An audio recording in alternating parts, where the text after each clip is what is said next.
Dambisa, great to have you with us. A real pleasure to talk to you. So let's get cracking. Start with the first question and really where we're at today. I mean, the financial implications the world over are so huge. Where do we even start?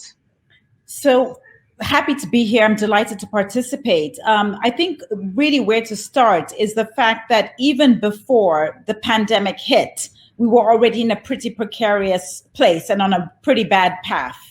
Specifically, we had a situation where economic growth across the globe was slow or very low.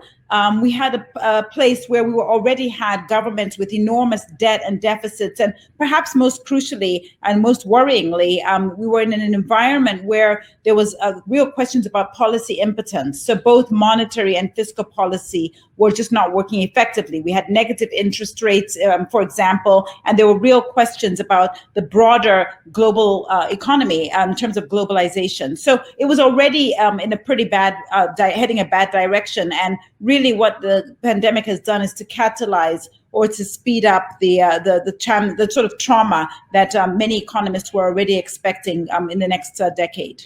So really, where are we at now, do you think? Many are comparing this to the 2008 financial crisis, saying that actually there's going to be a worldwide credit crunch and there's going to be a wave of corporate bankruptcies. Is it as bad, worse than people fear?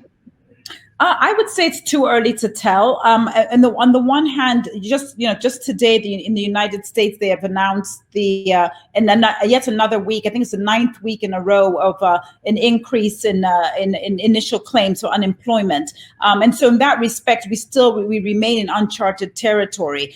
But we're also in uncharted territory in terms of the scale of the response. Also, just a few hours ago, the ECB announced an increase to their stimulus package. And I would argue part of that is really about the stabilization of the European economies. It's now over 1.3 trillion euros.